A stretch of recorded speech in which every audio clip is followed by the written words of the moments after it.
All right, everybody, welcome back to another live stream. Hope you guys are all doing well. I am back for round 2 of what we started yesterday, which was the Vantage competition, in which I am trading the brand new XAUUSD247 chart.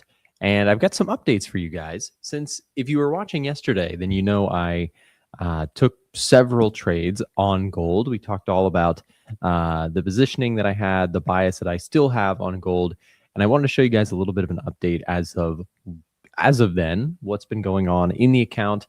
As you can see with this product, you've had a scenario in which here's gold usually. Most of the time over the weekend, obviously you can't trade it. Well, with this sort of product, you can. And over the weekend, we have actually been doing a competition here, or I have been doing a competition with the new product offered by Vantage. And we've got a little bit of movement here today. I actually got closed out of a bunch of my trades here, which all ended up being in profit, which is very cool. So I had several winning positions overnight here, largely due because of the fact that we have this 24/7 gold chart. So I was able to get all out of those trades for each one of them being a profitable one. So far, the account is up. We started at 10,000. We're at 10,400. Not necessarily, up a ton in terms of a percentage. And I think I could have been more aggressive, but I'm still getting used to the product itself, etc. But I think this is just awesome that we're able to trade XAUUSD, the popular CFD for Forex, or most Forex traders are familiar with, except that we have it 24/7. So you can still access it on the weekend, on Saturday and Sunday, etc. So what we're going to be doing here is we're going to be continuing the competition. I don't have any open positions as of now. I also switched my my chart here from the white version to the dark version. I kind of like the dark version. It looks pretty cool. So I am probably going to leave it there. What levels are you watching on gold today? Yeah, so we'll take a look at gold. We'll take a look at some new trades that I'm going to be taking here. I do need to be, again, a little bit more aggressive here in order to try and stand out in the competition. I am sure that, we talked yesterday, if you listened to the stream for a while, we talked about how in trading competitions, just the nature of them, you've got to be fairly aggressive in order to stand a chance of getting some kind of overall percentage return that is meaningful in a competition. So I've got my coffee, I've got my water, I'm ready to go, and hope you guys stick around and we'll trade some gold together.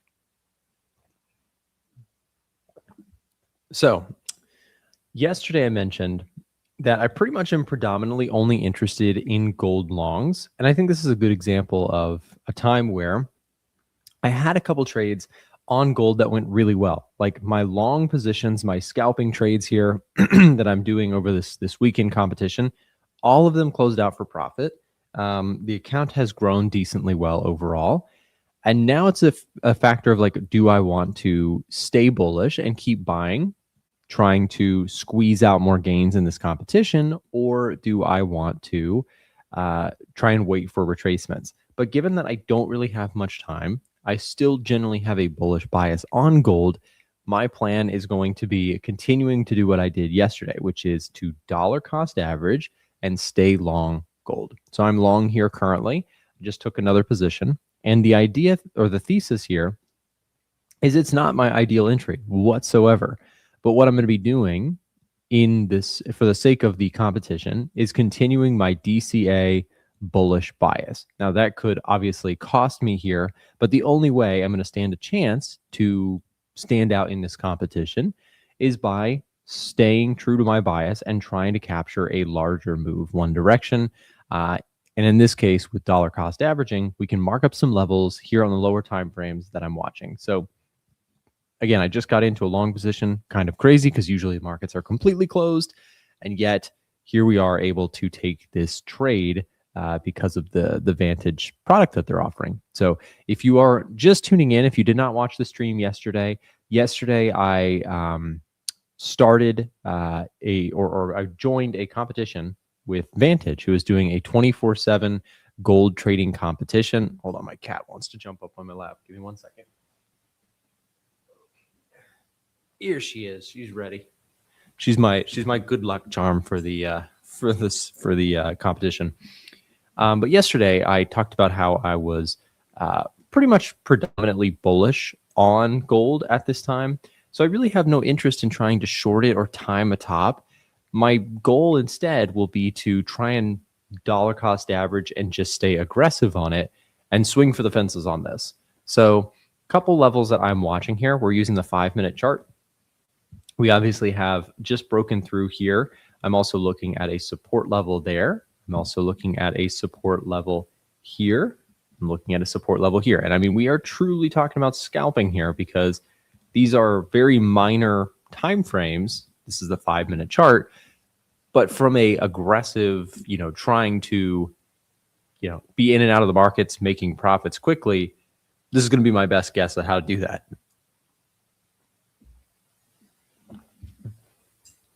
Is the market open now? No, it's not. That is why we are trading gold 24/7 with Vantage. So this is a good time just to give you some context. If you're just tuning in, I am participating in this weekend gold trading competition offered by Vantage. If you want to check it out for yourself, there's a QR code below my screen. They just launched a new product. It's called XAUUSD247. It allows you to trade a gold CFD on the weekend, which can be great, especially if you have a lot of market moves. I was able to catch some decent trades throughout the weekend, which is kind of cool. And what we can see here is we have registration open between, well, today and the end of the day. So you have still plenty of time to participate if you want to try and join the competition. The minimum deposit is $100. You can hold trades for as long as you want, but as minimum holding time is 3 minutes. Only registered participant trades count towards the leaderboard. The scoring overall is ranked by highest profit percentage in yield, not raw P&L, which is kind of awesome. And then they have $100,000 in profit up for grabs. So it is $50,000 to the first place winner, $20,000 to the second place, third place gets $16,000, and 4 through 10 get $2,000. So scan the QR code if you want to check it out for yourself, but that is some of the kind of rules, competition rules, and overview, the prize pool, etc. So that is where we're at. I am going for it here today and going to continue to trade gold. Nick, this might be a way to satisfy the missing gold rallies in previous weeks. Yeah, I mean, to me, that's one of the coolest things about having something that is a nonstop market is that if there's something that goes on that's crazy today before the bell, we've seen that story so many times, right? Where like you have this crazy headline, but then by the time the market opens, there's been good news announced by the White House or whoever, right? What this allows you to do is effectively still trade that bias that you might have if you're bullish or bearish on something, even though the official market, the futures market is closed, right? So this gives you still a market to trade if that is something that you want to do. So I've got a position on gold. Like I said, I'm interested in building. If we were to see, a retracement, I'm going to aggressively dollar cost average. And as we discussed yesterday at length, my competition strategy is worldly different than what how I would typically trade. But I think that that's sort of a requirement. The concept of trading in a competition, something where the pressure is on, you're trying to make quick profits, and not only are you trying to take trades and make profit, but you're trying to make more profit than the other traders, right, in the competition. Naturally, it's a trading competition. So it requires you to think a little differently than your standard trading approach, in my opinion. Do you think that you'll win the prize? I don't know. I mean, it's really tricky to say because I have to say, like, my trades throughout this competition have been spot on. Like I've caught several really good positions.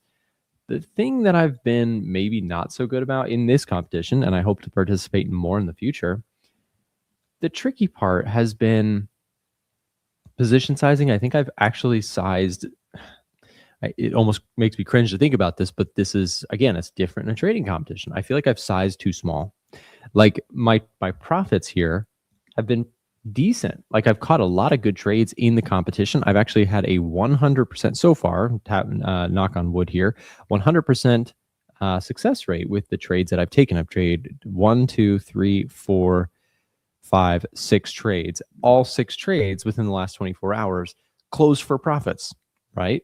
So, you know, we've done well, but my size on the trades may just have been a little bit too conservative on it. Like despite being very right over the weekend here, gold continuation move higher, we have not seen the types of profits. I think I may not be like my close. So my closed P&L 811, my net P&L 602. So we're currently sitting in a trade that is profitable. My goal here is to hold on. Sorry. She runs over to her food bowl, wants to eat her food, and then she wants to come back and be put back on my lap. So she's in charge around here. She's the trading pit boss. So, but yes, as I was saying, I feel like my trades have been very spot on, but my competition skills need some work in terms of like, I feel like I need to up the leverage if I'm going to stand a chance to win.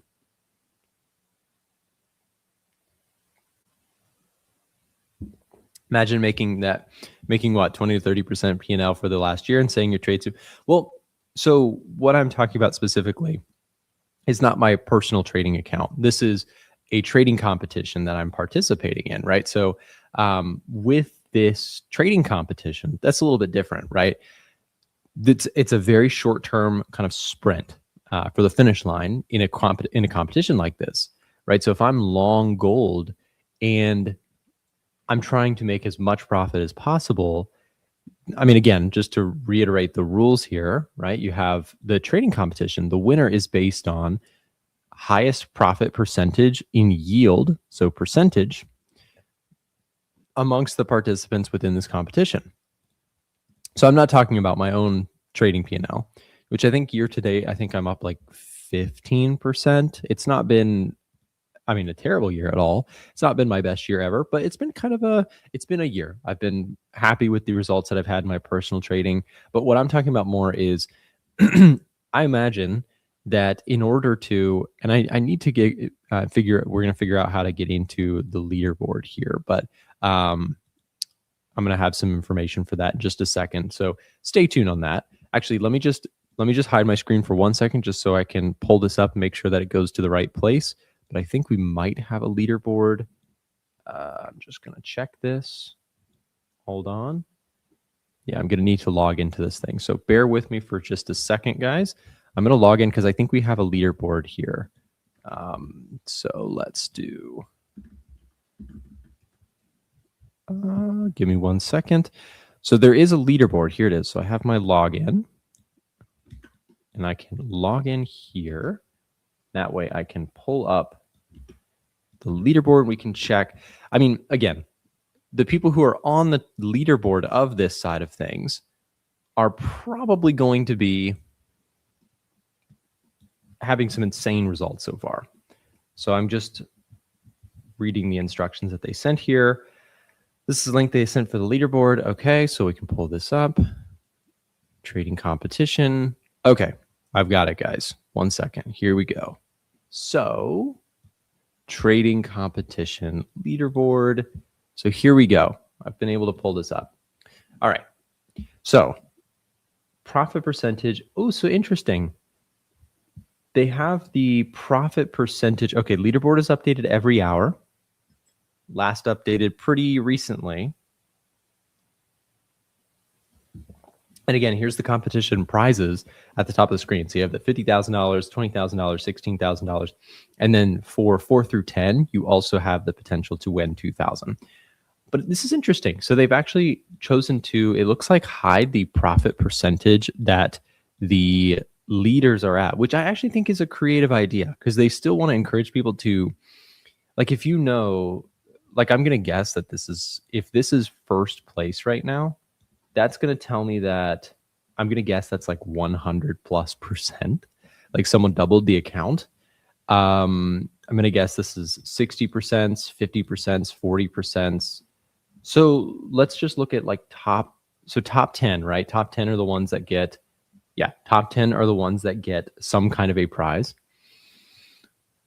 The top 10 is somewhere in the 40s right now, 40+%.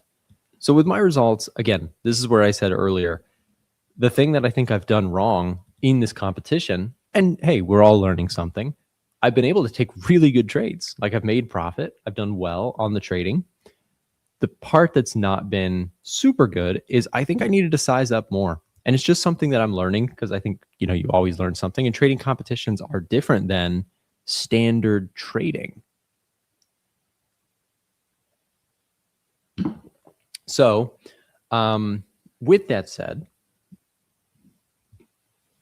the competition here, if the P&L, as we just saw, like if the top traders right now are somewhere in 40+% in the competition, I think I'm at like 5%. So again, in a normal context, 5% or whatever, 6%, right? Gains, 6% net gains in one day typically is fantastic. Like that would be a really good one-day return. Really good one-day return. However, in a trading competition, of which I've readily admitted that, I'm learning how to participate in these sorts of things, it seems like I need to be far more aggressive than I even was. So we'll see. This chart is really moving here, which is good. But again, I think to move the needle percentage-wise, if we're talking about 40%, I probably needed to be sizing my trades like 5 times bigger. Do you believe the short time frames like 1 minute and 5 minute work in the long run? While it's not my personal way of usually trading, I understand also for competitions, it's a different rule set. So when trading in a competition, typically they focus on day trading. And typically I think that while scalping the 5 minute and 1 minute chart are not my personal cup of tea, for a competition, I think it's sort of a requirement to be very active and try and be in and out and try and maximize potential gains. Is that the best strategy long-term? Maybe for some people, but for me, I'm more of a swing trader.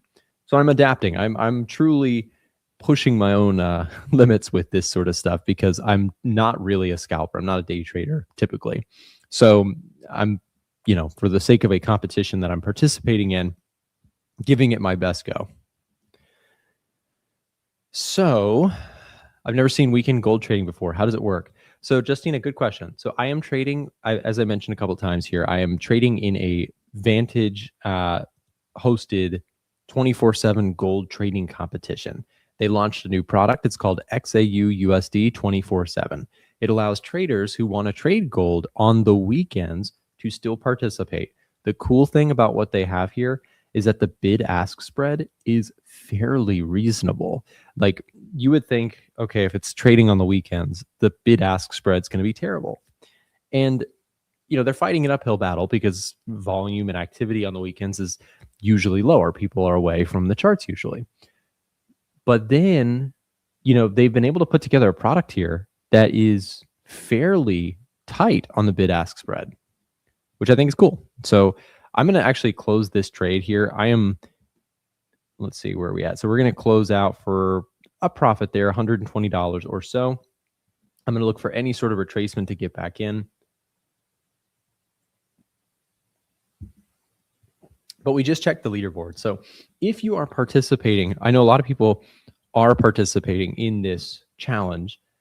If you are participating in the Vantage competition, I just checked it for us. The leaderboard, this is what it looks like. And if you are interested in joining the leaderboard, the minimum deposit is only $100. So if that is something that you are interested, if you want to participate in this competition, go for it. Up to you. Your call. You don't have to. If you just want to watch and enjoy, feel free.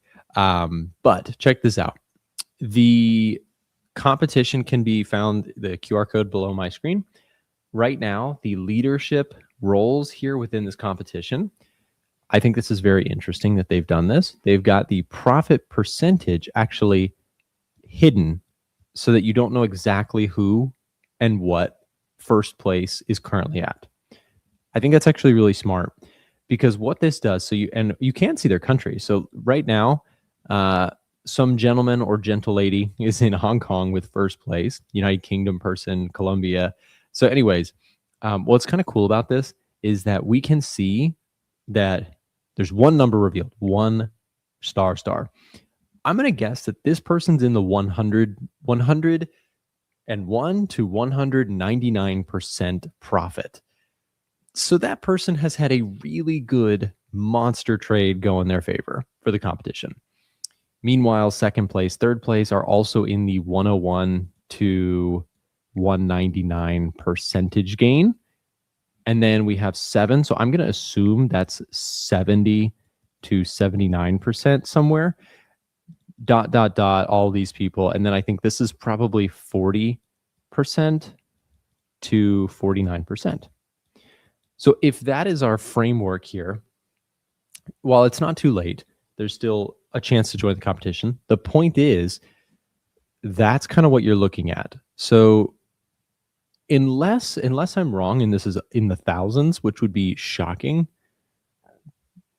but it could be the case. If that was in the thousands, then all these accounts are in. This is 400%, etc. But I don't think it is. I think it's probably 40, which is really impressive. Like, let's think about that. 50% gain in one day. Is that normal trading? Absolutely not. That is competition trading, right? It's different. Competition trading is all or nothing. And that's where I think the next time I do one of these, and I hope to do another one, like I said, in the future, this will be fun. In the future, I think you have to go more aggressive than I even did. So, you learn new things. Like, again, going through what I've been doing so far, trades have been really good. Like, I've caught several really profitable trades in my my challenge account here. You can see I've closed out 100. I've closed out 7 trades for profit.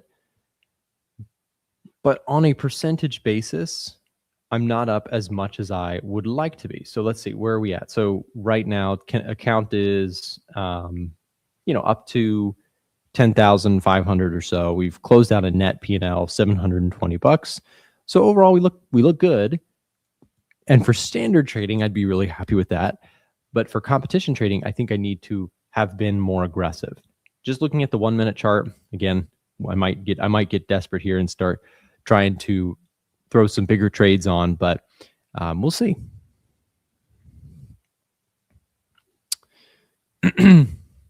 Is your DCAing into losers essentially the classic martingale gambling strategy? So for the sake of this competition, I'm trading very differently than I actually do in my own swing trading account. Swing trading in a competition that is focused on short-term day trading over the weekend, there's very unlikely going to be a scenario where that works out. So I'm trying something new for the sake of the competition. We're having fun with it, and we'll see how it goes. But no, it is certainly out of my comfort zone. I've said that from the beginning. I think it's perfectly fine to try new things, and it is. I'm participating in this. Vantage has sponsored me to help promote the competition, so I'm having fun with it. And so far, I'm learning a lot. The cool thing here has been overall this concept of how to approach competitions and funded accounts and things like that are a little bit different than standard swing trading. So anyways, I'm going to get back into gold here, see if we can catch any further upside. And this dollar cost averaging approach, dollar cost averaging, there's nothing inherently wrong with dollar cost averaging. I think that if you are asking, is it martingale? Well, martingale is typically when you double up positions. Like if I took 50 lots and then I took 100 lots and then I took 200 lots, 400 lots. And while again, martingale is not something that I do in my own trading or investing, in a trading competition, I think probably it is a all or nothing type of environment anyways. And again, I'm not necessarily advocating that this is how I should be trading or how anybody should be trading. Competitions are not standard trading. If you approach competitions the same way as you do a standard trading account, I think that, you're probably not going to stand a very good chance of winning, right? So with that said, I've got a couple levels here.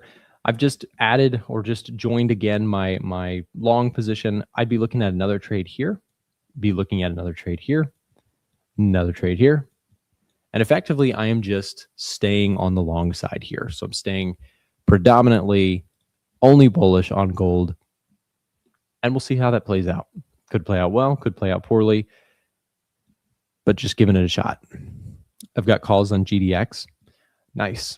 I played GDX pretty decently well this year. I had during, like, maybe when gold was near its lows, I sold some puts on GDX. That trade worked out really, really well. But I also want to just clarify here a little bit as to why I am still so bullish on gold. We talked about it yesterday, but we'll go through it again. In terms of my general directional bias being so bullish on gold, let's talk about why. And when I talk about this directional bias, I want to also clarify that just because from a fundamentals perspective, I am bullish, I'm combining two opposite extremes to some extent. Macro fundamentals are usually more associated with like swing trading, position trading, making ideas or calls for the next day or month or week or something like that. Not necessarily the next 5 minutes. But I'm still going to stick to what I know, which is the macro, the fundamental side of things, and highlight why I am really only interested in gold longs. So if I'm looking at gold from a overall EdgeFinder score, we have a +8. Now, EdgeFinder is just a screener that my team and I have built. Technicals look positive. The technicals on the daily chart and 4-hour chart look really strong. Seasonally, it's in a strong overall time of year, specifically this month of August. I'm also curious really quick, just because we have some time here to talk a little bit about the gold stuff, and I'm going to just double check. I'm looking for any sort of pullbacks to add to my position. Full year seasonality, if I'm looking at gold specifically, where's that? Did I pass it? There it is. Yeah. So check this out. Gold seasonality wise in the months ahead, historically speaking, in the last 10 years, this is a 10-year study. Gold historically tends to move sharply higher during this window. And when I say sharply, I'm talking about, a couple percentage on average, but that means something, right? That seasonality historically has shown gold tends to rise in the August, September, and October period. So if that is the case, if you have this expectancy for gold to continue to move higher during that time, that's something that I want to factor into my overall analysis, right? So if I have something like seasonality that is suggesting, okay, gold generally bullish, then I want to stay somewhat bullish on gold during that time. Now, that's not the only thing I want to consider.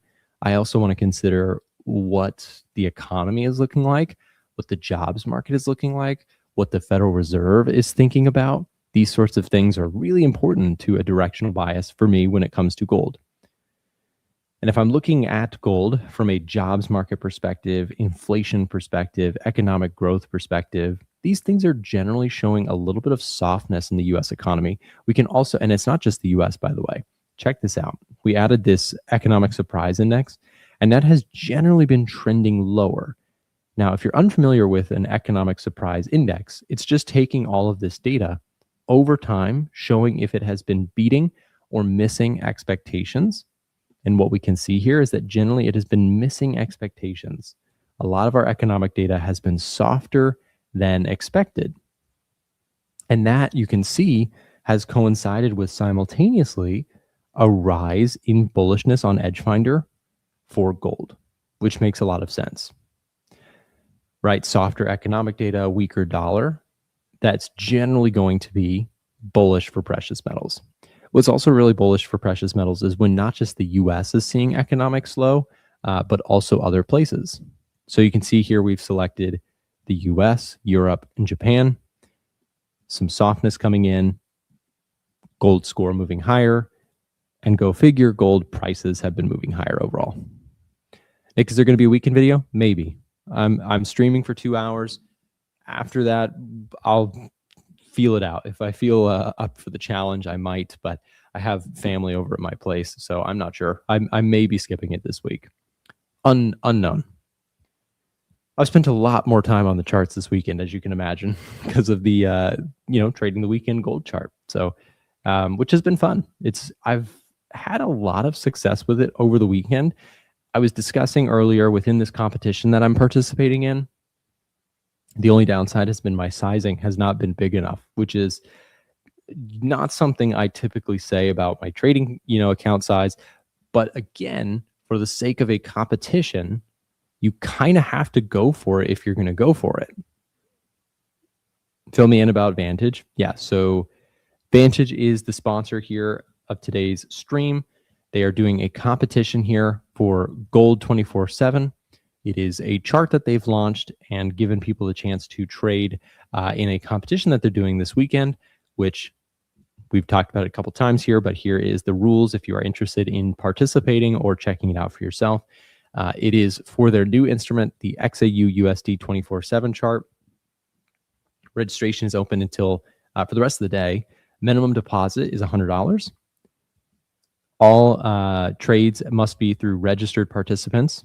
So if you're a registered participant, you can be a part of the competition. The scoring is very simple. It's ranked by highest profit percentage, not P&L. And this is key because this makes it so that if someone had like a 100K account, they would be able to hypothetically make a lot more. They'd have a much better chance of winning the competition if it was just pure, hey, this person made $1,000 or $5,000 or $10,000. Instead, it is percentage yield. So even someone with a $100 account has the exact same probability of winning, depending on skill level, obviously, as someone who has a 100K account, right? So the $100 account stands just as much of a chance as the 100K account because it is about percentage gains, not dollar gains. So, yeah. And then the prize pool here on the right-hand side, it's $100,000 shared by 10 winners. Scan the QR code if you want to check it out. First place gets 50K, second place gets 20K, third place gets 16, and fourth through 10 get $2,000 each. Let me check and see if we've had any movement here. So I'm looking to, my approach for this trading competition has been a fairly aggressive dollar cost averaging strategy. It is something that I am trying out within this competition. It's not something that I trade typically on my own accounts because typically when it comes to, my trading, I'm more of a swing trader. So this style is something that I'm experimenting with and learning about. But from a day trading perspective, I'm using a aggressive dollar cost averaging approach where I have a general bullish direction. I'm not interested in any shorts. I am a bull only, looking for buys only. If we get a pullback into this area, I would add another. So another buy here. I would add another buy here. Add another buy here. And I'm playing for the bounce or continuation of this trend. Does that make sense? And it's very aggressive. People have also asked me, Nick, where's the stop loss? There is none, right? Again, disclaimers, all the backstops. I'm not telling anyone to trade this way. This is my aggressive approach to specifically a trading competition that I'm participating in. In my own trading, it's a little different. Where's Ivan? I'm not sure where Ivan is. He's not usually live streaming with me on the weekends. He's doing Ivan things. I'm sure he's doing great. But yes, I'm looking for any sort of pullbacks to add to the trade. And if it rallies through the highs, I'll look to capture profits. Very different than my usual style. But I think inherently when the goal is different, in standard trading, right? When your own trading account, if you're trading on a brokerage, if you're trading whatever, your goal is to maximize percentage gains, right? While simultaneously manage your risk, right? So this is for standard trading, right? For standard trading. But for competition trading,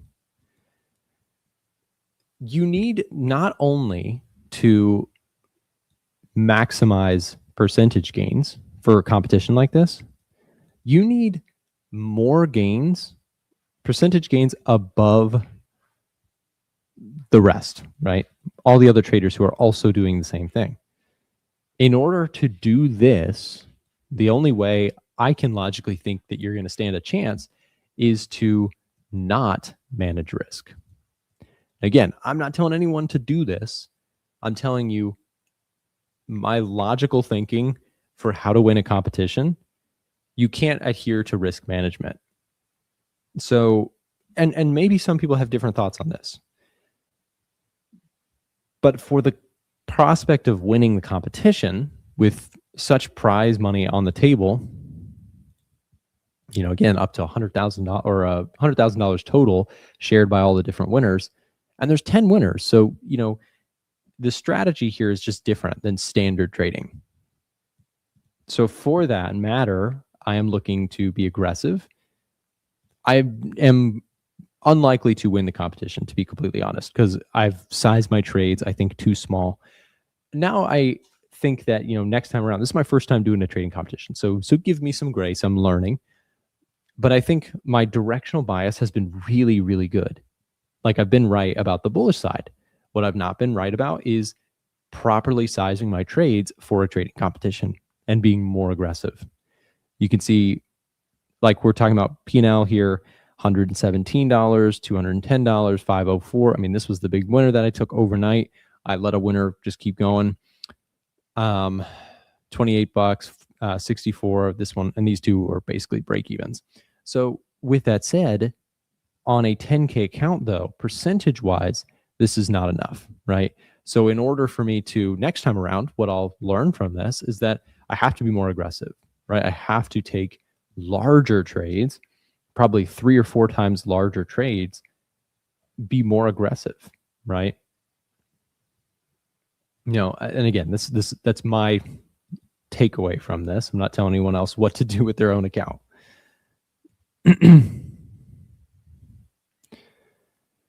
So let's see if we can get any sort of pullbacks here on this gold chart. I'm looking to, as I've said here, I've got a couple zones mapped out. If we can get a pullback into this zone, I'll look to get long. And we will try and see if we can catch some more winners. And if not, then not. The other thing about a trading competition is because it is a 2-day window, you're kind of all or nothing. Like, I could have easily been wrong about the direction of gold. Let's say I was bullish all this time and gold just kind of melted throughout the weekend. Then my competition odds would be thrown out the window. We've talked about this a couple times, but I'll just also bring it up because we're talking about how important it is in a competition to be competitive in terms of sizing as well. All or nothing, go short right now. I still only have a bullish bias, so I'm not interested in shorting, even on a scalping basis. But we've talked about this a couple times. I think this is the current profit leadership or leaderboard profits are like 100+%. So probably what happened here, someone took a $100 account or maybe higher, and they doubled it, right? They went full margin gold and they were correct. And it makes sense if you think about it. Like, if you caught this move overnight with tremendous leverage, then yes, that would have been significantly more meaningful in terms of P&L returns. I think I'm very late. You're not too late. We're just chilling. We're trading gold 24/7 through Vantage's platform here during their competition that's going on. What's the setting of the key levels? So I've drawn these in. That's a good question. These are not, this is not an indicator or anything like that. I've just drawn in these levels. Just marking spots on the chart here where we have seen some kind of reaction from price.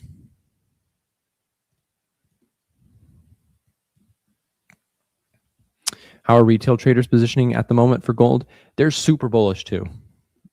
We can look at that really quick just for the sake of this conversation.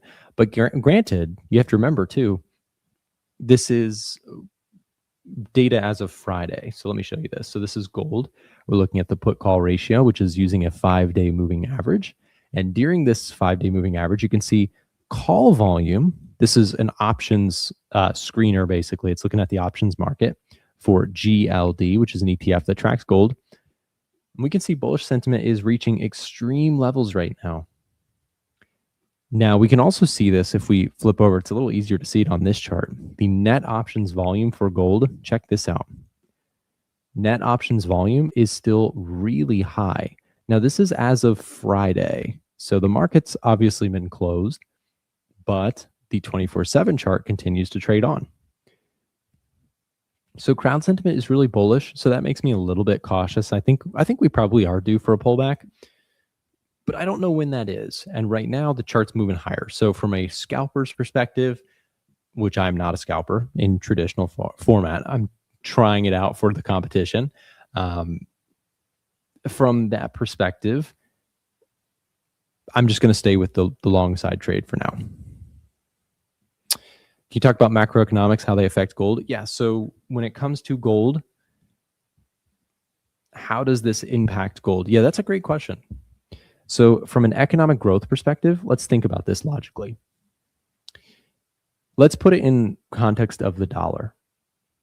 If I told you that GDP growth, the growth of the economy in the United States, was expected to be pretty strong, and then I told you, actually, we have to revise that, it was weaker than we thought it was going to be, would you think that's bullish or bearish for the dollar?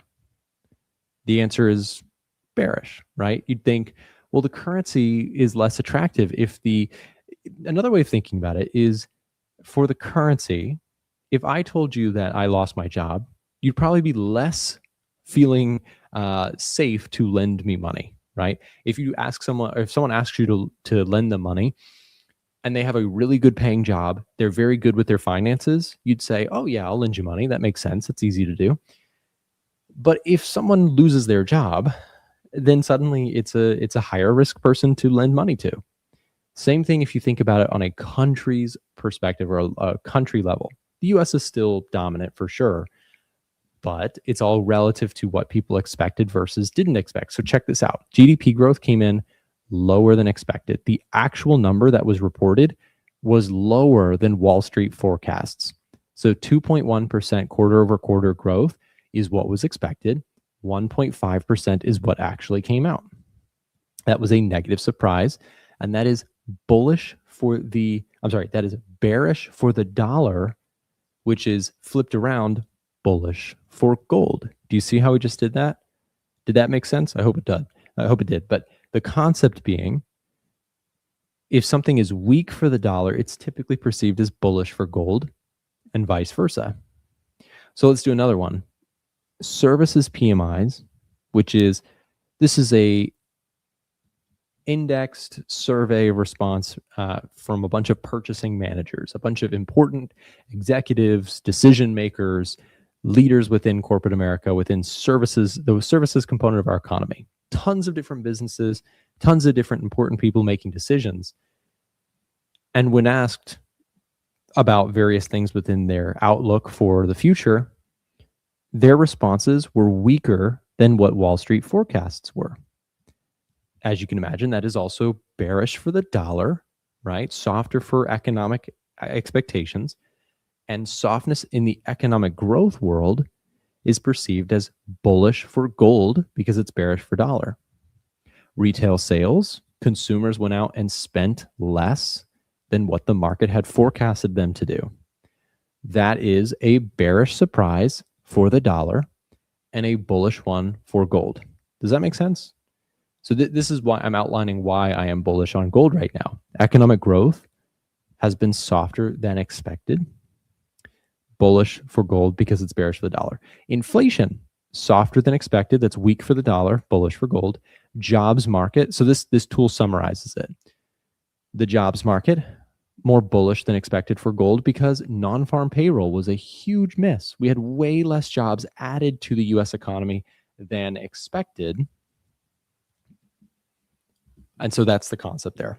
If you want to try out the tool that I'm using, it's called Edge Finder. My team and I have built it for the last 5 years and poured our hearts and souls into it. If you want to check it out, I just dropped a link to where you can try it in the live stream chat. But back to all the reason I just did that is to explain why I'm generally still in a bullish position in gold and why I'm really only interested in longs on gold. Do you go live every Sunday? No, I don't. No, we're doing a competition this weekend that I have never done before. I'm having a lot of fun with it. It is the Vantage Gold 24/7 chart that they just launched and allow traders to now use. There's a competition with huge prize money on the line. And while I'm unlikely to win this competition, I have learned a million things and had a lot of fun doing it. Overall, I've traded well in this competition. I've highlighted what I think is my mistake within this competition, which is not being aggressive enough. Like, my trades have been correct. The ideas have been correct, but the sizing of my trades have been not large enough, which is a weird thing to think about. But yeah.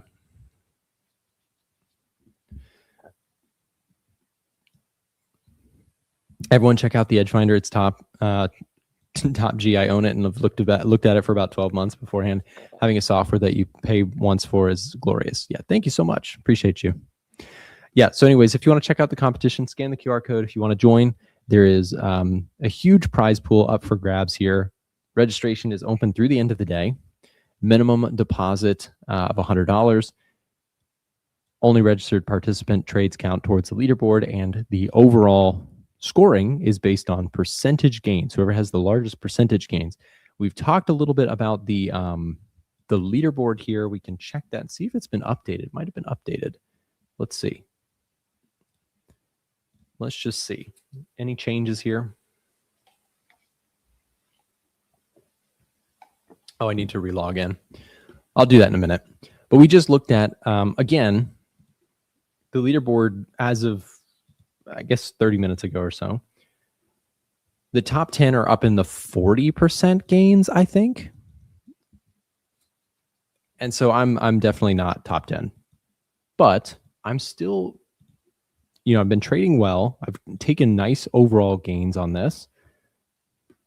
You can see I've had 1, 2, 3, 4, 5, 6, 7 trades in a row that resulted in profits.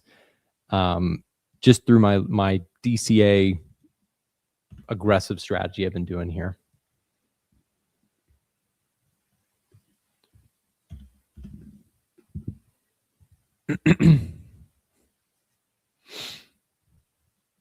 Competition is closing soon, but there's still a chance to get the huge prize. Yeah. He trades gold, not XAUUSD. Unfazed, they are the same underlying. But yes, I trade in my own accounts, right? Because I'm a US trader. I can trade gold futures, or I can trade GLD.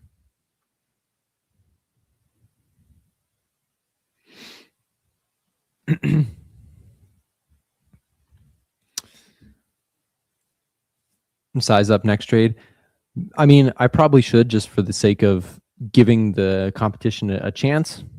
But to be honest, I think that when it comes to trading competitions, there's a skill. We've talked about this a lot on the last stream and this stream. Trading competitions are different in terms of the strategy that you might use in your own trading account or on a funded account. And the reason I think that is because the added variable of needing to not only take good trades, but take good enough trades with enough profit on the table to outpace the other competitors. That is a very different goal. Think about it, right?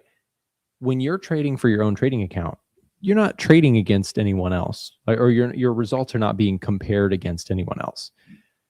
But in a trading competition, they are. So it's a different goalpost. It's a different set of parameters.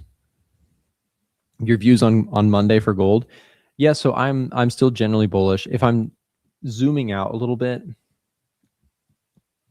I'm generally thinking gold looks really strong.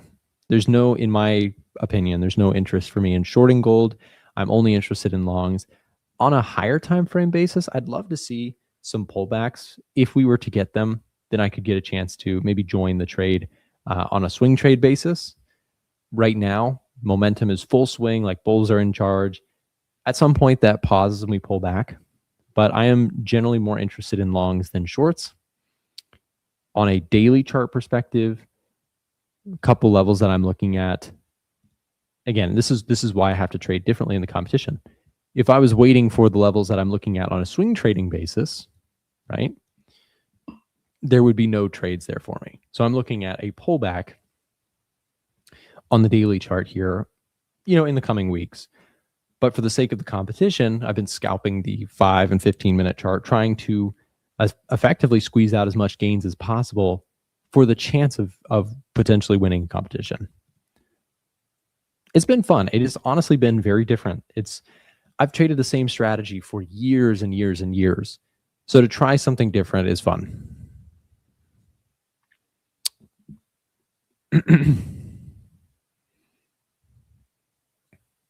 Would you short gold for retracement from a bigger resistance level?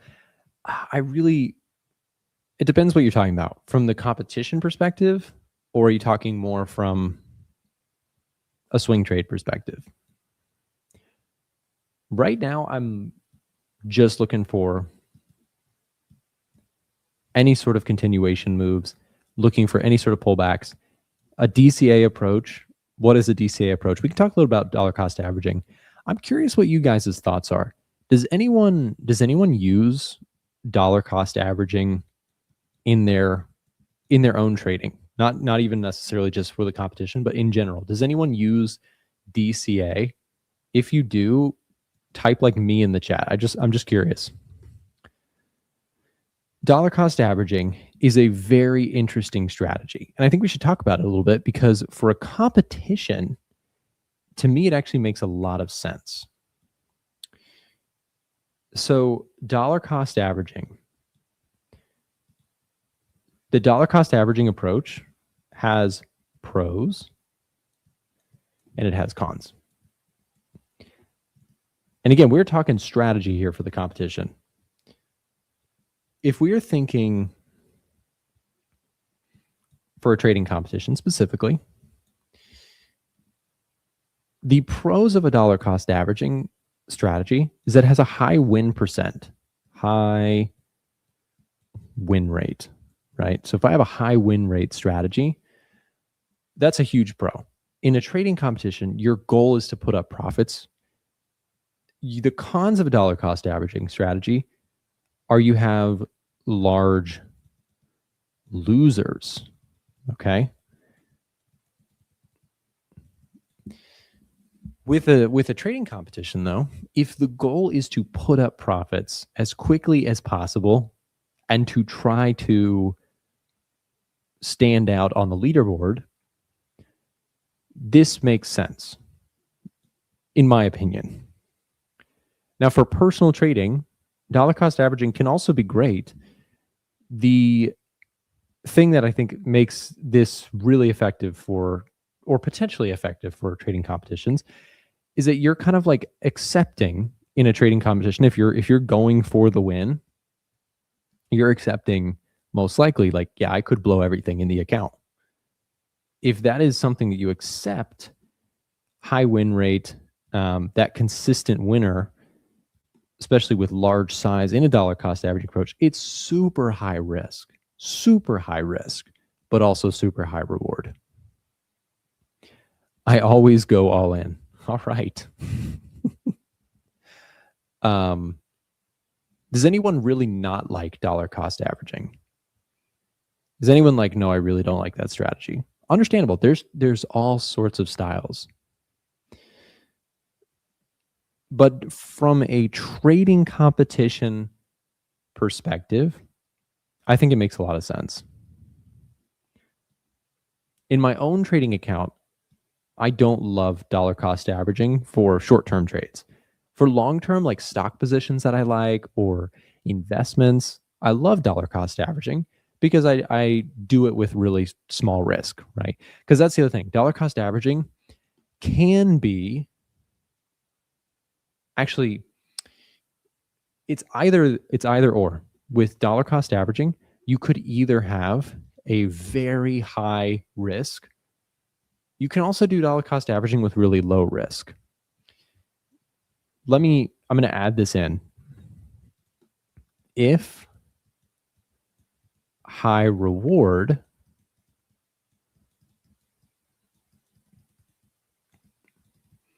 then high reward, then high risk. Like with a high, like with big sizing in dollar cost averaging, you are playing with fire, right? You're playing with a very big risk of ruin. But then there's also this. If low risk, here's the downside to this. You might say, well, okay, I just want dollar cost averaging where if you don't know what dollar cost averaging is, it's buying in pieces or selling in pieces. So it's what I'm doing in this competition. Buying here, buying here, buying here, buying here, building that position over time. Okay. If you go the low risk dollar cost averaging, the downside is that then you have low reward. Now, let me also tell you this. In my own trading account or investing account, I actually am perfectly fine with this scenario. You kind of have to pick your spots in trading or you're investing, whatever you're choosing to do.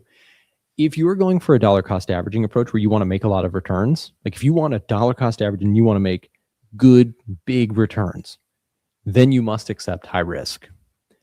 If you want consistent returns and are okay with smaller profits, then dollar cost averaging can be a reasonable approach.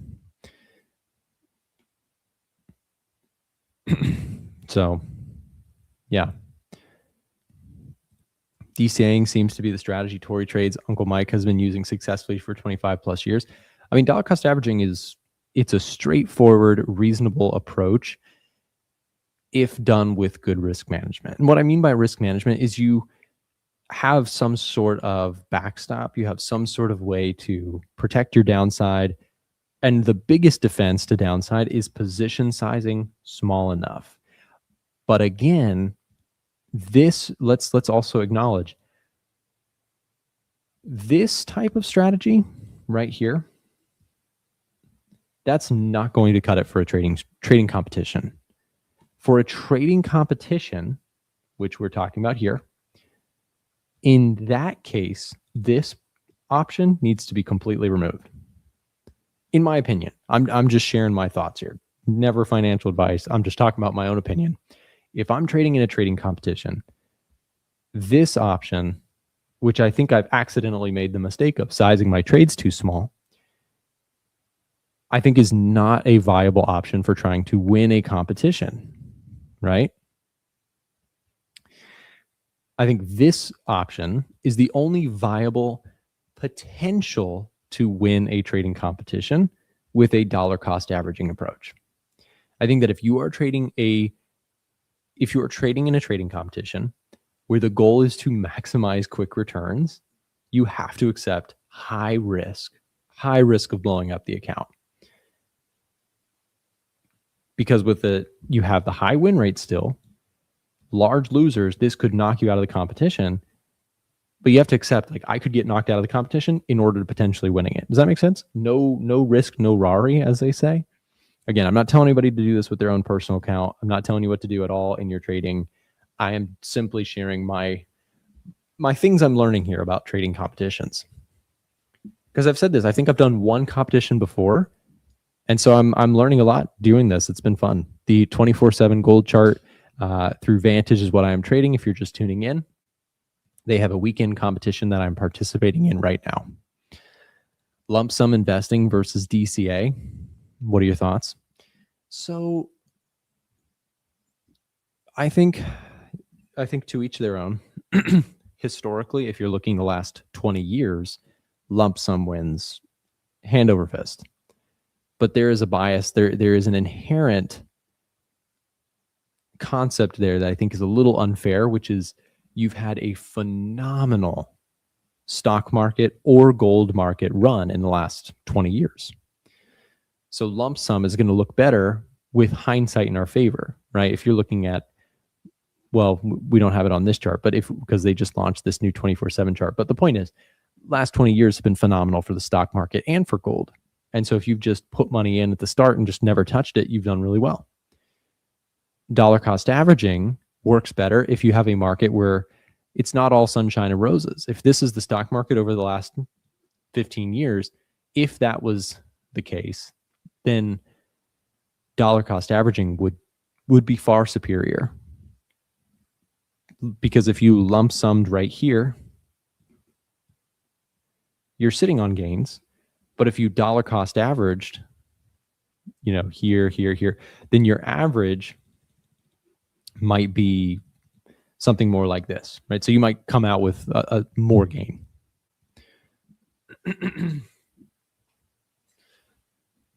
What's the most important mistake to avoid when trading gold 24/7? That's a good question. So again, kind of goes off the nature of like, are we talking about for the sake of a competition or just usual trading?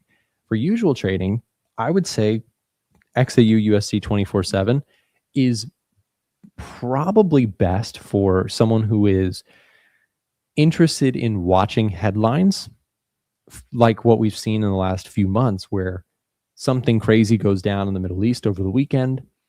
Traders are scrambling at the market open to do something with it. But by the time market open comes, there's been some new headline that kind of erases all the action before it starts. Does that make sense? So gold 24/7, this chart is really interesting for people who want to jump in on the action that may be going down over the weekend before the official market opens up. So this market, this gold 24/7 chart, it's not a futures product. It is a CFD product that Vantage has built. And I praise them for the fact that like that's a hard thing to build. It's hard to build a market when official markets are closed. So they've been kind of pioneering this concept of having a gold chart that trades through the weekend, giving people a chance to still, if they want to speculate on what's going to happen with gold, etc., they can do that, which is pretty cool. I've got to keep drinking my water. These are long streams, so I've got to make sure I'm hydrated so I don't you guys don't want to see me pass out from dehydration. Gonna have to rewind this and watch from the beginning. Yeah, Mike, there's also a stream from yesterday. So we have been doing several streams for gold, or a couple streams here for gold, reflecting on this competition that we're currently watching. It is or participating in. It is the Vantage 24/7 gold chart competition that they're doing this weekend. For anyone who is still interested in participating in this, you still have some time. It is a percentage-based competition.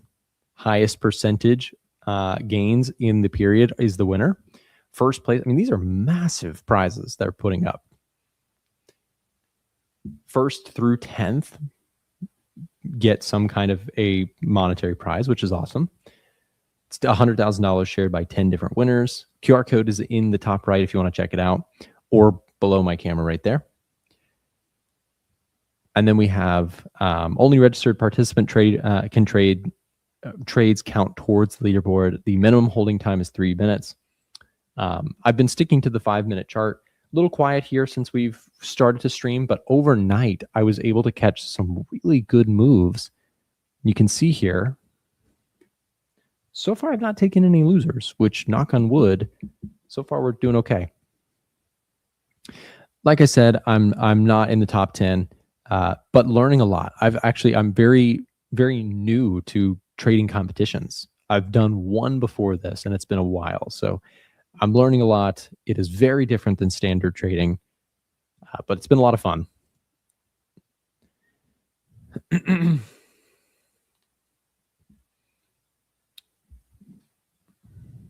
How about betting on the US bond market collapsing? I am, over the years of doing this, I am less and less predictive and more reactive. And I know that sounds cliche or whatever, but it's true. Like when it comes to the bond market stuff, I think that's part of the reason gold is so bullish right now. But I don't know if the bond market's going to collapse, or I don't know if Scott Bessent and team are going to come out and defend the bond market more aggressively or something like that. So I love just watching price action, trading my bias, but I don't have big predictions. Like I've really avoided predictions as much as possible in markets. Instead, I just look at like what the current trend is. Like inflation currently is less than expected. Economic growth has been weak. Jobs market data has been weak. Okay, I'm going to trade that direction. Predictions would be like, I think the next NFP is going to be much weaker. I think the next unemployment rate. And if you're good at doing that, which is ridiculously hard to do, but if you are good at that, if you can predict something like bond market's going to collapse, obviously you can make tremendous amounts of returns. But I found it much easier personally to trade the current directional trend of price as well as what the macro is telling me. When those two things are synergized, that's kind of my sweet spot for trading gold, if that makes sense. Guys, I've got a refresh of coffee thanks to my lovely wife. Thank you very much, wife. Check that out. And it's in a shimmery cup. The only thing that would have made this better is that instead of a silver cup, it could have been gold. Actually, I don't have any gold cups, but my wife's awesome. Thank you very much. How are you determining where you would take profits while DCAing? Yeah, so because that's a good question. Really, what I have been doing the last, how long have I been doing this competition? A day and a half. Since starting this competition, the approach that I've done is I've been able to get into some trades. Then when the chart pulls back, I build into more, and then I take profits somewhere over those highs. So I'm just looking for fresh highs, whatever that is. And I'm experimenting with it. I'm looking to take small gains when I have them, or any gains when I have them. So if this pops through the highs, I'll probably just close this out. Right? If it's starting to get stretched again, I'll just take profits. I actually took profits like right here. So I was able to just capture some of that, looking for pullbacks. And again, this is very aggressive, very aggressive. So I'm fully disclaiming that this sort of trading is aggressive. It is not, it's not for the faint of heart. Oh, that is good. But I'm picking my levels here. I'm looking to basically, if I don't have any structure to take profits, I'm just essentially taking profits at what I believe to be a little short-term overextended. If we pull back into levels like this, then I'm building into my trading, or building into my my DCAing aggressive approach. Nick, how high do you think gold can go in the long run? That's a good question. Infinity. How much can they print of fiat currency? Infinity. So I think that long term continues to put gold in a good position. What the true gold bulls out there will say is that gold has not changed in value. It's the dollar that has lost value, making gold move up in dollar price. An ounce of gold, if you have 1 ounce of gold, it's still worth 1 ounce of gold, regardless of you had it 10 years ago, 50 years ago, 1,000 years ago. In fiat currency, it has changed dramatically. What is 1 ounce of gold worth in German marks? There's a deep cut for you. Is that the name of the old currency for Germany? Is that right? German mark. Yes. Okay. You guys want a little Deutschmark? So here's a little history that I think every person especially if you're a gold trader, should know. In Germany, the German central bank, I think this is World War I. Someone correct me, but I believe that the German mark collapsed post World War I. But anyways, the German central bank was sort of like the Fed now. It was a dominant powerhouse central bank. German mark was powerful currency, like very, very powerful currency. What you may notice is that somebody's like, what's the German mark? I've never heard of that. The German mark was like the dollar of the day. Like it was super strong, backed by the German, engineering, their powerful military, et cetera, all the the Great War stuff, et cetera. Well, post World War I, the mark got devalued. They had massive hyperinflation. So when I asked the question, what is gold worth in the German mark? It was a bit of sarcasm, but gold has stood through the ages despite numerous currency collapses. Currency like the German mark was trusted, strong, et cetera, at one point. Then it lost trust. The British pound, same thing. I mean, it's recovered significantly, but there's been times where the German pound or the British pound has fallen apart. Many currencies have come and gone or dramatically devalued. And you have gold standing the test of time. So the question is, how high can gold go? Well, 100 years ago, or whatever, what is, let's see, yeah, like 100 years ago, 110 years ago or something like that, the German mark, people might have asked the same question, how high can gold go versus the German mark? Well, the answer nowadays would be infinity because the German mark collapsed. Does that make sense? We're wheelbarrows of cash to buy bread. Yes. And they started using cigarettes as currency. You can look this stuff up. It's fascinating. The currency was so hyperinflated, people stopped using it other than they started using household goods. And that's kind of like the concept for gold in a nutshell. Is it something that's real, tangible? You can't print gold, right? You can print currencies, but you can't print gold.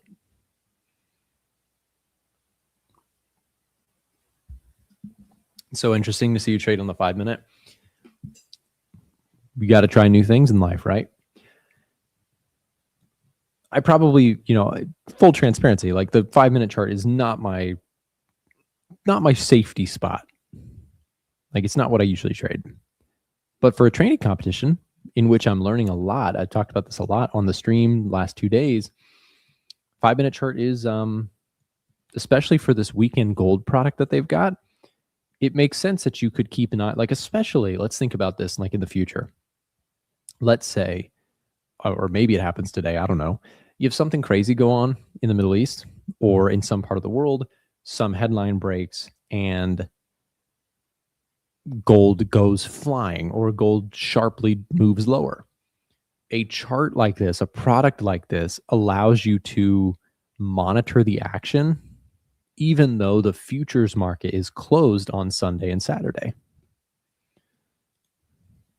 Generally, I'm a gold permable, but at the end of the day, it's just a shiny rock, and space mining is also something considered to believe. Yeah, Carlos, that's actually an intriguing point. If you in the audience don't know what Carlos is referencing there, space mining is this concept that if we go start traveling in space and space travel becomes more readily available, there are places where gold is much more abundant, supposedly. I don't know, never been there. But in the scientific community, et cetera, there are planets or places where gold may be far more abundant. And could that potentially devalue gold to some extent if everyone can have more gold, but still think about it. How far away in time is that practically to bring gold, which is a very heavy resource, move it through light years of space back to, to me, that's a valid point, but probably not anytime soon. That's my opinion. It's kind of like how You know what that feels like, Carlos? I really like that question. What it feels like to me is when people say, well, we're not going to need oil and gas because eventually clean energy will take over. And my opinion on that is I heard that when I started trading 10 years ago. People are going to be like, oh yeah, oil and gas stocks are going to collapse to zero because we're not going to need them anymore. But what I think people don't realize, or what has continued to proven true, is that we need so much power that the use levels of fossil fuels, there's no short-term way to reduce that. But also, at least in energy sources, what I understand about it is that for energy sources, you have the need for new sources come in, but then you have so much power need. Our power usage needs go up and up and up every year. You still need as much of all the different things: solar power, nuclear power, fossil fuels, oil and gas, etc. Like the need is so immense and growing so fast that even if you create new power sources, you still need the old ones too. And increasing, we're using more and more fossil fuels.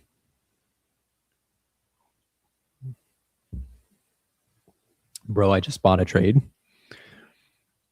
What'd you buy a trade on? And what does that mean? Yeah, we've got small profits here. Open on this one. Pretty much flat from my entry point. Gold just keeps going higher, man. It's been a good weekend. Like, this is what I mean. Like, this is a pretty decent move for weekend trading. And I don't know, in the future, like if I was trading this, would I want to potentially like stop trading it before the open? Like, would I want to take profits or get out of positions before the futures market opens up? Because I am very curious. I'll be watching it tonight to see how this interacts with the opening of the official market. Because it's probably going to cause some jumps one way or the other to sort of reflect new information. Because you have to think, if I asked you guys, think about this like internally, like if you had to price gold for me right now with the markets closed, how would you do that? It's a hard algorithm to crack. So Vantage offering this product is pretty cool because they're effectively, without the futures market open, trying to price a market for that. And to their credit, they've also been really competitive with spreads. Like this is a 5-minute chart. Spreads are not crazy, and I'm trading on a Sunday. Like, it's kind of cool. I think that's just cool. Like, over time, markets and cutting edge brokerages are putting out cool products in order to make markets more and more, real time and accessible all the time.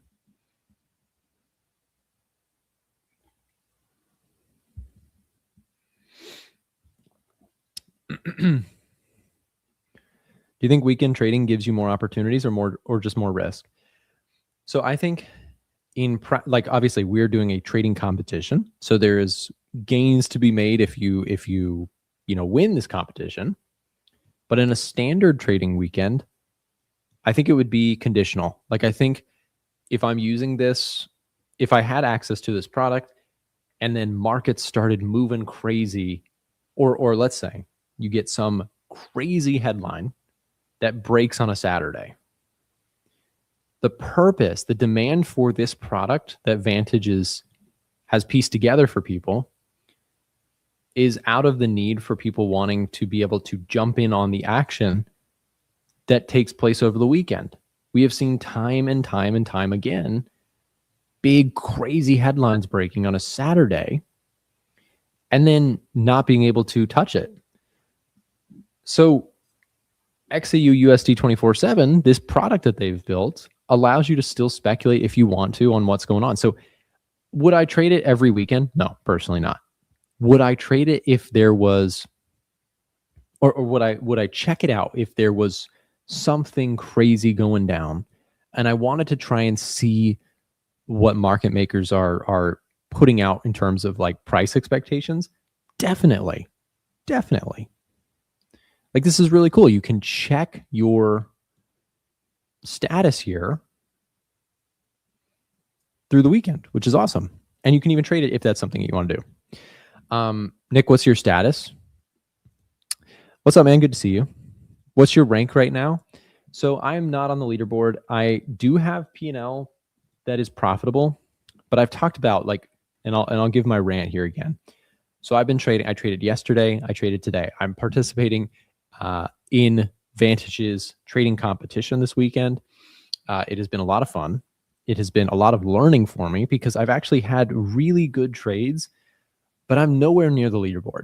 So let me give you guys an update on how I've performed in this trading competition. And there's been a lot of learning for me. So I'm enjoying this because I've taken arguably very, well, objectively, I've taken very profitable trades. Hold on, my cat wants to go back up. Here she is. She's an old girl, so she wants to, if she wants to come up, I got to respect it. So, anyways, from a trading perspective, I've had 1, 2, 3, 4, 5, 6, 7 trades that have closed in a profit. I'm also sitting in one that has a tiny profit opened as well. You're ranked 28. Nice. So let me tell you guys what I've learned from this trading competition in case you ever find yourself in one in the future. Maybe you can learn from what I've learned doing this. From a trading perspective, I've been able to capture a lot of nice moves here on gold trading the weekend, which is really cool.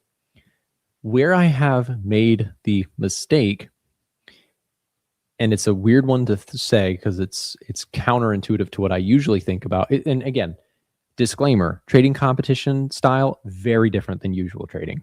It's two different worlds. You cannot come into a trading competition saying, I'm going to manage my risk and trade slow and steady, which is what I do in my own trading.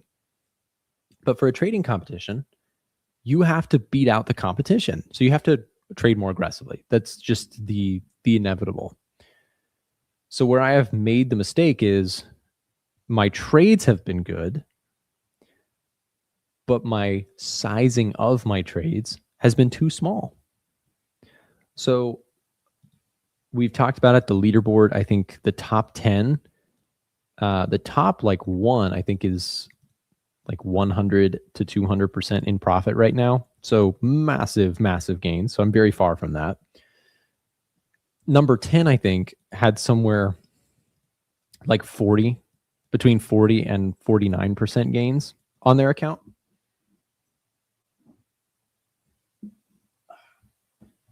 She's jumping down. She jumps up and then she wants to get back down. So she's got to make up her mind. But the top 10, the number 10 spot, 40 to 49% in gains. Top one is 100 to 200% gains. So I'm very far off. Could I have potentially been top 10 right now had I sized my trades very aggressively? Yes. That's the issue. I have closed a net P&L here. Let me zoom in a little bit more so you guys can see this a little bit better. Hold on. There we go. There we go. Okay. So where was I? Yes. So my trades have been good. What's her name? Her name is Stella. I've taken good trades, but not big enough trades. And that's something that I have to account for. This is only the second trading competition that I've ever done. So I'm learning a lot doing this. But in the next one around that I will do, I'm going to have to be way more aggressive than I was. The problem is and this is every trading competition, right? If you're trading in a trading competition, the challenge is you're going to have people who are full porting, like people who are just long gold with like 100x, 100 lots, just or more, like 500 lots. I don't know, something insane, and they are just going for it, right? They're gunning for gold here. So with that in mind, you not only need good trades, you need insane sizing. So is it reflective of normal trading conditions? Not at all. But trading competitions are fun and they're exciting. What's your gold 24/7 outlook for the next few hours? What are you watching? Yeah, so right now, chart's really quiet. I am only sticking with the long side. I can do this. What I will do is I'm just going to do this because let me do this really quick. So what I want to do here is I want to set up some pending limits. How did I do that? I forgot how to do that. I did it yesterday. Okay, limit. So if I want to put a limit order out here, what I could do is 4609. I could map out some trades. Even though price is not there right now, I'm going to do 50 lots there. 4609. Did I do something wrong? Hold on. Limit 4609. 4609 should be there. Hold on. Maybe I messed something up. But anyways, my plan is this. I can throw out my target on this. Put that in the market there. And then if we do get retracements down, hold on. Maybe if I see pending orders, there's my pending order. Okay. So what I want to do is effectively have my fishing line in the water. 4609. I also want to buy more at, let's say, 4606.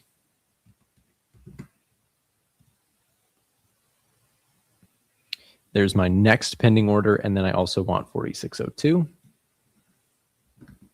And I may not get these entries, but these would be levels where I could add to the trade, build into the position, looking ultimately for a higher price move, but effectively dollar cost averaging.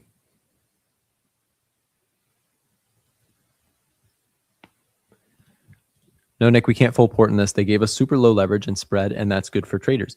Yeah, so the spread is reasonable, which I think is awesome.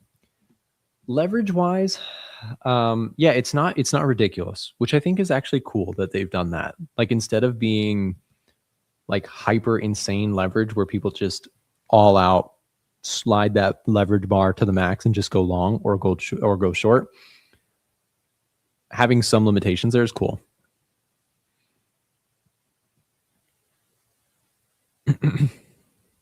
What about 3,500 on gold? It would take a lot to get gold down there. 3,500 would be well below the prior lows.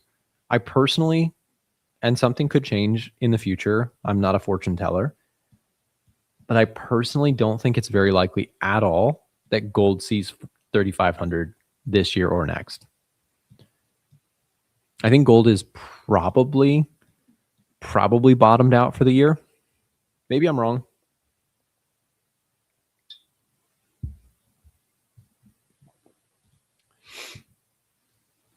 Nick, I have a serious question about gold 24/7 from Vantage getting data. So where are they getting data from? Yeah, I think it's probably the second part that you said there. Like they don't have the futures market to price. You know, when a brokerage is trying to market, like make a market for people, and people love to say like, oh, brokers are evil. Brokers are offering people the chance to trade a market. They're building a market for people to trade. They're not evil, right? Especially if they have good regulations. Vantage has several notable regulations. You can look into it, do your own due diligence, etc. But people like to make the broker the bad guy. And the broker's just building a market. This is another example of them building a market for a clear demand that people have. People want to be able to trade. They don't want to be locked out of gold when something crazy is going on. And this gives them the chance to do that. In order to build that market and to have this spread, that is why I keep pointing that out. That's hard to do. Because from the broker's perspective, right, they're building a market that they could take risk on. Like it puts them at a risk to have a bunch of positions open and the market makes a big move on the open, etc. So they've built a market probably based on the huge number of traders that are on their platform. They can kind of build a market based on what people are doing, etc., as well as what's going on in the world. But it is it's a complex calculation to try and build gold price. And I know just from our contacts there, because they're supporting and sponsoring today's stream, our contacts there have pointed out like this has been a tremendous effort from their team to build this, to have this ready. Do you use stops in competitions? So my strategy, Mike, for this competition, no stops, dollar cost averaging. I thought I was being aggressive enough, but truth be told, I have learned I need to be more aggressive in a competition like this. And that's just me. You do you. If you choose to trade in a competition, that is totally your call. But for me, being in a competition, I think next time around, I will be more aggressive. My trades have been good. My risk size has not been risky enough, which sounds crazy. But for the sake of the competition, you have to be more on the risky side. Otherwise, you're going to lose to the people who are being risky, right? Now, granted, there are probably plenty of people who have gone risky on this competition and have blown their accounts, right? That's just inevitable.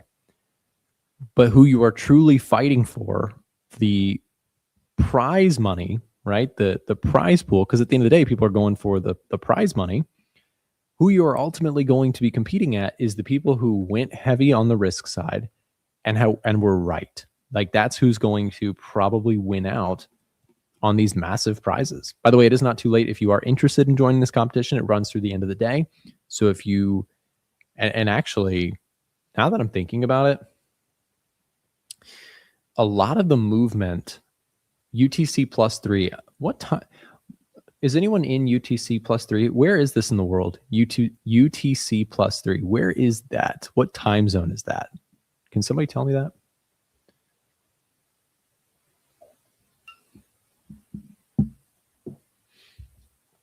TraderNick streaming got me thinking that the weekend was already over. Yep, we're doing a special live stream sessions over the weekend. I streamed yesterday. I streamed today. We were having a lot of fun with the Vantage competition. I can't complain. Like, no, I'm not going to win the competition so far, but I'm perfectly fine with that because I've enjoyed learning a lot about doing a competition, checking out this very cool product that they have, strategizing around competitions has been really interesting. Eastern Europe. Okay. So I'm curious if that includes, does YouTube, so help me out with this, guys. Somebody in the audience do a chat GPT or something for me. Does this registration window, does that cut off before market opens? Is midnight at UTC plus 3, is that before or after the futures market opens up? Somebody help me out with that, because that's what I'm wondering.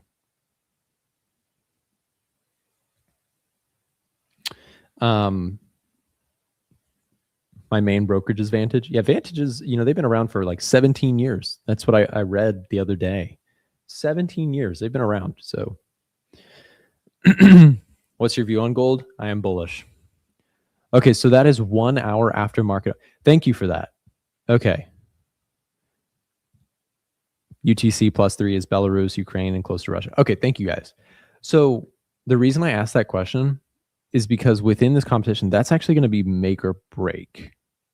If we're correct in thinking this, like maybe I'm wrong, I just can't do it in my head because that's tricky. This time zone, if the registration is open from then until then, technically, if you have the first hour of market open included in this, the moves, like, let me show you something. Let me tell you something. Look at this. This is normal market hours. You can see how big the moves are. Most of the weekend is much quieter. If you have the first hour as part of the competition, if that is correct, and again, I think we're correct in that, but someone fact check us. If the competition registration does include the first 1 hour of trading, that 1 hour window could theoretically be substantial moves in the price of gold relative to what we have seen for most of the competition, which has been quiet for most of it because it's the weekend, right? Every once in a while, you're going to have massive moves on the weekend. Most of the time, you're probably going to have a lot of quiet on the weekend.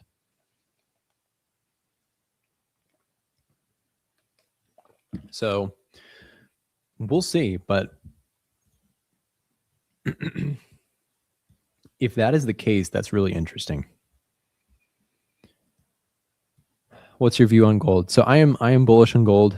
I've talked about it a lot from a macro perspective. I really like the gold bull case story. Fundamentals look really solid. Economic growth has been softer than expected. Inflation cooler than expected. Jobs market data weaker than expected. These things are all positive in my view for gold.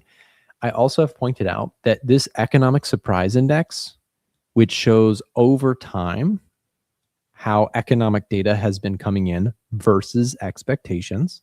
So here's a quick example. The latest non-farm payroll number that came out August 7th, right? That number was expected to be around 85,000 jobs added to the US economy. The actual number that reported was a loss of 23,000 jobs. It was a big miss, right? That is bullish for gold. This software automatically factors in that into our overall bias. So it's an automating fundamental analysis software. And that overall, in all of our stuff that we look at within this software, it's continuing to give us a bullish reading. That weakness in the economic data versus expectations, you can see it in this chart down here, and you can also see how it's bullishly impacting gold to the upside. Do you like gold or silver more, Nick? That's a question that I haven't thought about in a little while. I think I like both evenly right now. A couple of years ago, I liked silver way more. Gold now I really like. I mean, I like both evenly now. Gold would go to $10,000 per ounce. So upper six Chaco bow. Here's my question to you. Is it going to happen in the next 1 year, the next 2 years, in the next 5 years, the next 10 years? Because gold going to 10,000 is almost certain because they keep printing currency. But is it going to happen soon or is it going to happen later?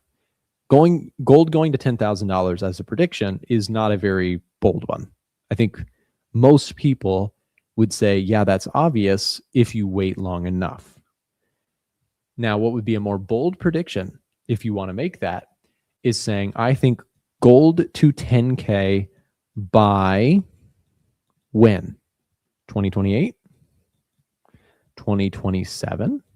This is a bold prediction. This is a fairly bold prediction. This would be a incredibly bold prediction. But if you're saying, oh, it's just going to 10K, well, it could go to 10K by 2040, and that would not be very impressive. So that's the thing. Same thing with like stock market predictions. If you say the stock market is going to go up, eventually you might be right. But what if we have a 30% correction first? Timing is a huge chunk of it. Gold is pushing back through here to the highs. We're looking okay. It's been real quiet here this morning, but that could change at any moment. We've been trending here to the upside, only been long, which has been good. Our win streak has continued.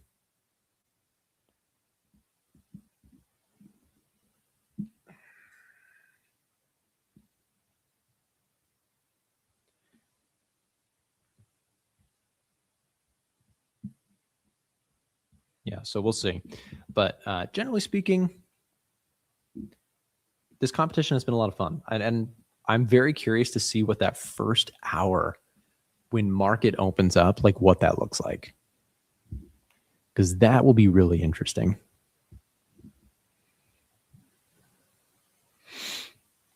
I've really enjoyed these 2 days.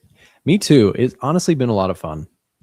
I hope I can do another competition in the future because this has honestly been, I've been trading for a really long time. I've done my same strategy for a really long time. I will continue to do the strategy that I do. But for trading competitions, it's like unlocking a new stage in a video game, right? It's like a whole new area. So for me, trading competitions, especially day trading ones, are absolutely outside of my comfort zone. But I think it's okay to experiment and learn things. So for trading competition, recapping what I've talked about a couple of times here, I think that for a trading competition, here's the winning recipe, right? Trading competition winning recipe. Everybody remember that? That's a lot of shortened words, but I'm not going to write all that out. So I made a $500 trading XAUUSD247. Is that enough to get into the top 10? No. So here's what I've learned, right? Because I'm not going to win the competition, at least right now. But I've learned a lot. I've made profit on the account. Here's what I've learned for next time. I think that's a good conversation to have. You need strong trades. You need good trades. Whoops, hold on. Good trades plus aggressive sizing plus a large risk of ruin. Okay. So let me explain what I mean by this. I'm trading in this competition.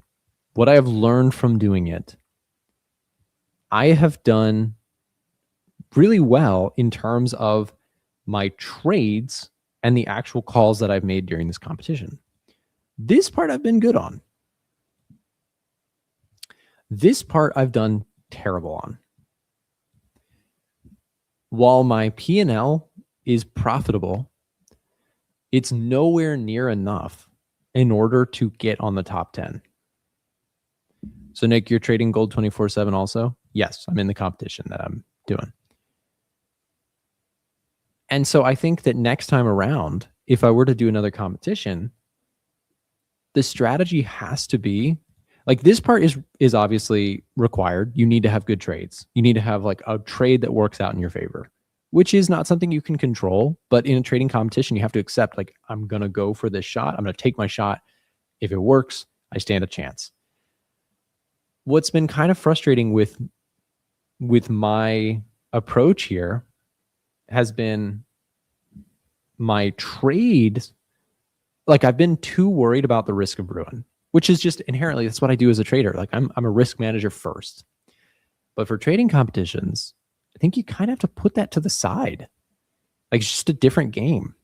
You can't trade conservatively in a trading competition. I think that's a mistake I've made. If I were to do it again, I would obviously need to have good trades again, which is not something we can control, but something it's a requirement. You have to have a good trade, which is if you get it, great. If you don't, then you're out of the competition. And this is kind of like poker. Like I'm not a poker player either, but I imagine poker players the same way. You have to get decent cards, and you also have to play fairly aggressive in order to get chips on your side, right? So in this case, the mistake that I've made is not the trades. The trades have been good. It's the aggressive sizing. I was way too defensive. In a trading competition, that's just not a good. And hindsight is 2020. I thought my trades were reasonably sized. They needed to be sized higher. So we were trading with such profitable trader. Wait, what? Hold on. Let me read that again. So Nick, you're trading gold 24/7. So we were trading with such profitable traders like you. Oh, so you must be in the competition too. Awesome. I hope you placed better than I did. I mean, I'm going over like what I've done right, what I've done wrong. Trades have been great.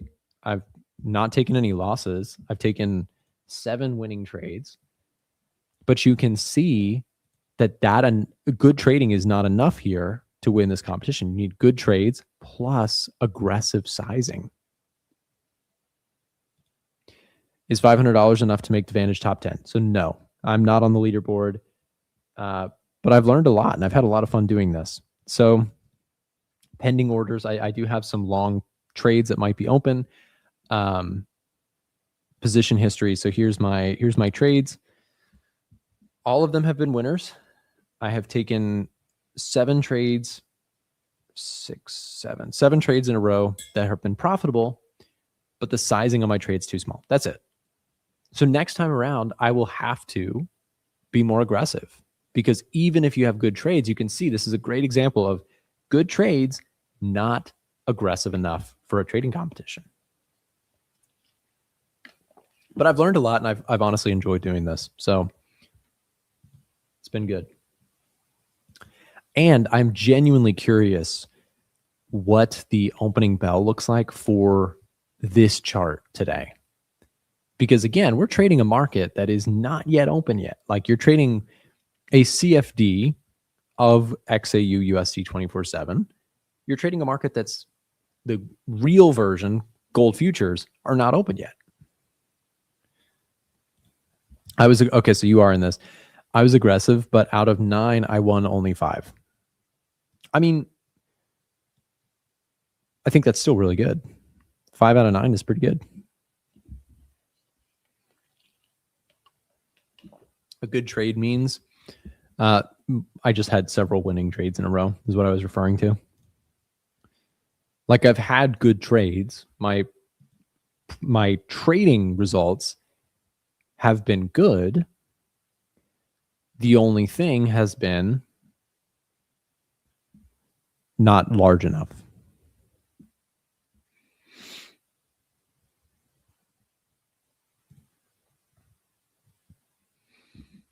It's also sort of like a little bit of, you need some movement in the market. Like, you need some action. And we've had some decent movement overnight here. Like, this move higher in gold has taken place, which is this did give me a big chunk of the profit that I had. You can see there's that $500 profit, that $210 profit. That overnight was a big chunk of the gains. It goes nowhere on the weekends. It's definitely moving within a very tight range right now. But there are also weekends where I can see this thing moving very sharply. And that is, to me, for the actual product, like the actual gold 24/7 product, the use case there outside of a trading competition is keeping an eye on what's going on with gold. When the market itself is closed, you could still get an idea of where things might open up for the real market.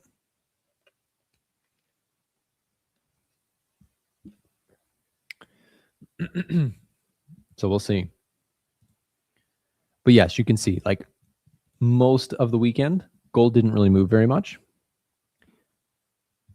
But on a weekend where Trump tweets something crazy or something's happening in the Middle East again, you could imagine that this chart would be moving, even though gold futures are not moving.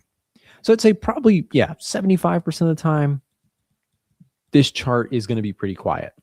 But that 25% of the time where things are going crazy, having the ability to monitor prices is very cool.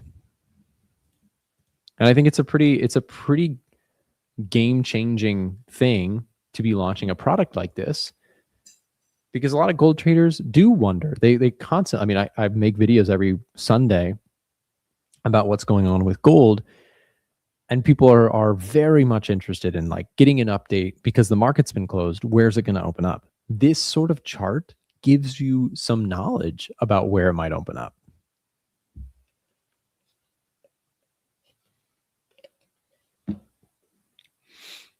The leaderboard sounds seriously competitive. Definitely very competitive. And to whoever is at the top, good game, well played.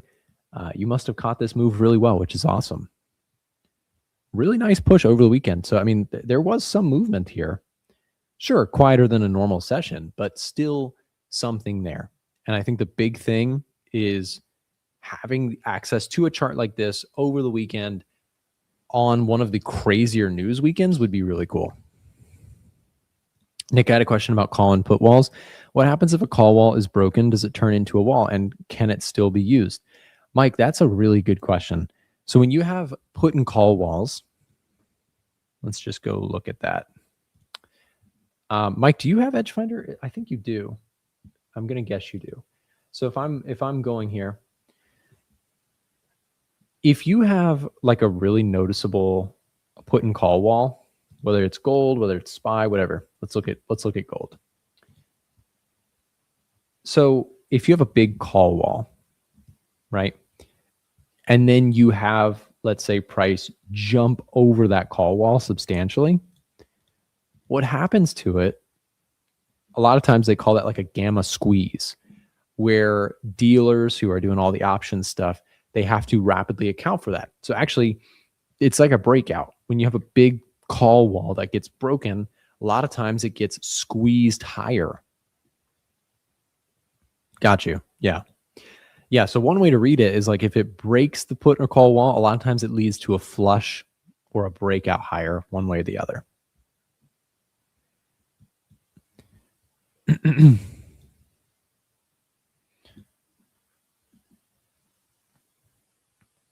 So I've got my levels here. I mentioned this earlier. I have, for the remainder of the competition, I have my levels out there. I've got long setups at 4602, 4606, 4609. If those levels come into play, then I will be triggered into additional long setups with the idea of, I guess I could also set a target on these. Can I set target? I can. Okay. So I'm going to go ahead and actually do that. I'm going to set all of my targets at 4615, which that would be a huge profit if that happened, but that's a big move. Let's do 4615. I love this user interface that they have is super intuitive. It's really easy. I love it. Okay, so now I have all my limits out there. So if we were in my scenario here for my trades, the best possible scenario would be a flush through all of these levels and then a rip all the way back. Because then I would get triggered into maximum size and then I'd be able to take profits up there. So again, it's a long shot that I'm going to place in the competition, but we have learned a ton. It's been a lot of fun. And now I know next time around some new strategies that I'll try and implement. Nick, what's the time frame you're at? So I'm looking at here for the trading competition, I've been sticking to the 5-minute chart. Again, not my usual time frame, but I have to adapt here a little bit to trade something like a trading competition that is very different than my usual sort of approach. Because you guys know I'm a swing trader by what I usually do. But for a trading competition where it's just one weekend, it's much more of a day trading environment. There's no room for swing trading for a competition here that is so short term. But I've had a lot of fun with it, learned a lot. I've taken some pretty decent trades. The big mistake that I've made in this competition is not sizing aggressively enough in order to place on the leaderboard. Like, I feel like I've played gold over the weekend here, at least, really well. Like I've caught almost all of the long side move, but not aggressively enough to put my account on the leaderboard, if that makes sense. Gold in August is looking like January. You think so? I mean, because if you're saying if it looks like January, then do you think February is coming? I guess we don't have it on this chart. Well, we could, let me see if we go gold. There we go. Here's the normal gold chart. January looked like this. Do you think February is coming? Do you think you get some sort of hardcore sell-off coming later? Is gold 24/7 available in TradingView? I don't know. I just know right now I'm currently using the Vantage trading platform here, which they have integrated with TradingView. So you pretty much have TradingView gold 24/7 within their platform. So if you have the Vantage platform set up, under instruments, you just search XAUUSD247 and there it is. And I've favored it because I'm obviously trading it in this competition. Sell off in October. You think so? What makes you think so? I'm always curious. What makes you think gold is going to have some larger scale correction or sell off?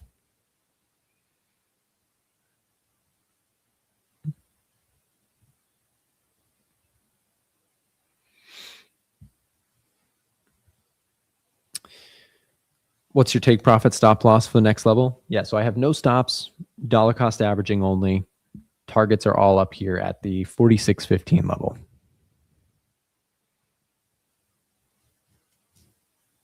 Yeah, I'm really curious. Sell off in October. What makes you think so?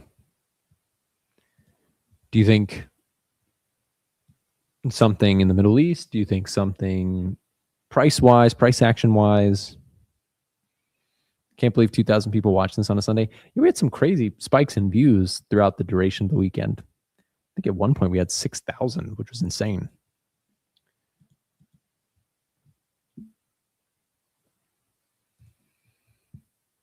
But yes, been a bit quiet here this morning, but we're still sitting in some decent overall trading results. I'm very curious to see what the final results. I'm sure they'll post it. The winner of the competition, all the prize money, etc. Do you not see a correction happening this week before the next move up? I mean, maybe Jackson Hole, that could be a possible catalyst. No Sunday video due to this live. TBD. I'm pretty gassed. I've been streaming all weekend, so I'm not sure if I'm going to do a video or not. To be honest, probably not. But if I do, maybe it'll be a quick one. But